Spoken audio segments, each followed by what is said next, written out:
Good day, I'm Lorraine Mendez and this is your JIS News for Tuesday, September 26. Jamaica has made $1.98 billion in gross foreign exchange earnings for the first 8 months of the year. That's 8.3% more than the $1.83 billion earned over the same period last year. The island saw the arrival of 2,828,261 visitors from January 1 to August 31 this year. And there's been a 6.9% increase in stopover arrivals and a 5.1% increase for the first 8 months of the year when compared to the same period last year.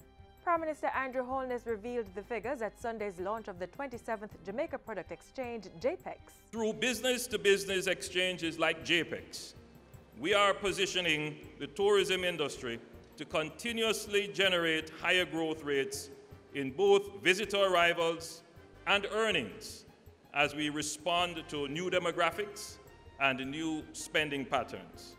We must ensure that we deliver on all aspects of our offerings. Approximately 62 buyer companies, 105 buyer delegates, 99 supplier companies, and 246 supplier delegates participated in Jamaica's premier business-to-business trade show.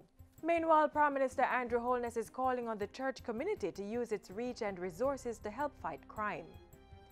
Reiterating his willingness to partner with faith-based organizations in the crime-fighting effort, Mr. Holness urged the church to share what they know with the police. Everyone in here can play your part by anonymously calling Crime Stop if you have information about where guns are hidden.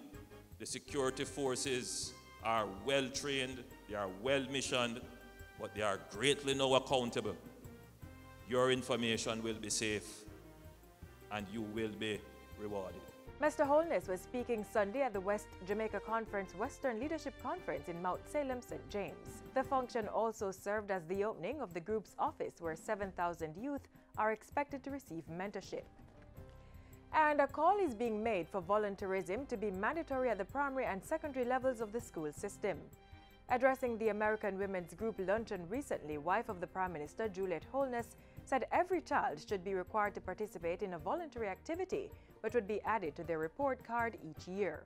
Mrs. Holness emphasized that volunteerism builds character and helps students to become more responsible and have a sense of belonging. The act of volunteering attaches and fosters a deeper sense of caring for each other. And if you can teach children to start caring for each other, it is becoming something that would be grounded in their roots. And it will be so much easier for us to care for each other as adults. Mrs. Holness also stressed the importance of children being part of mentorship programs, adding that it provides them with a positive outlook on life. Government has invested over $1.8 million to renovate and outfit the chemistry lab at the St. Mary Technical High School with equipment. The work was carried out by Petrojam and includes infrastructure repairs, installation of new cupboards, tables, gas and water lines. In his remarks at the opening ceremony on Wednesday, Minister of Science, Energy and Technology Dr. Andrew Wheatley said the renovations are in keeping with the government's focus on science, technology, engineering and mathematics STEM subjects. Minister Wheatley said these areas will be the catalyst to drive real economic growth and development. For Jamaica to really build out what we have been talking about or calling the knowledge-based digital society, we have to ensure that we train our students in the STEM subjects. We must ensure that we put in place the necessary support mechanism for us to attain our rightful place among the best in this world. And finally, the Caribbean Maritime Institute CMI is to receive university status on Thursday at an official Charter Day ceremony to be held at the National Arena in Kingston. The new status of the institution follows the passage of the Caribbean Maritime University CMU bill in Parliament earlier this year. Its purpose is to advance education, training, and research in the area of maritime studies, with a particular focus on the development of capacity building in various aspects of shipping, logistics, and related fields, the certification of seafarers, the promotion of awareness of maritime safety and security, the protection of maritime environment, and the promotion of efficiency in international shipping, for the benefit of the people of Jamaica, of the Caribbean, and the wider international community. Education Minister Ruel Reid was speaking at a JIS think tank on Tuesday.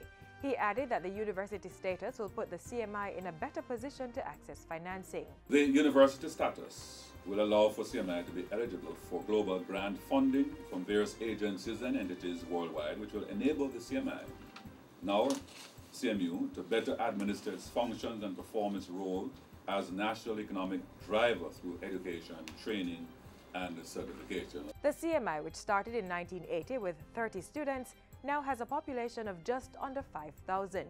It's the only international entity approved for maritime training in Jamaica. Meanwhile, Executive Director of CMI, Dr. Fritz Pinnock, said the university will diversify the tertiary landscape. We are now looking to be exporters in this sector. And through many initiatives, and as we grow centers of excellence, like we'll later talk about here, the FESTO Didactic Center, which is a center for mechatronics, we'll be offering new skill sets, new trades, new opportunity with global certification. We'll be attracting people from all across the world to come here in Jamaica to be trained and certified. And that's it for JIS News Today. I'm Lorraine Mendez. Thanks for watching.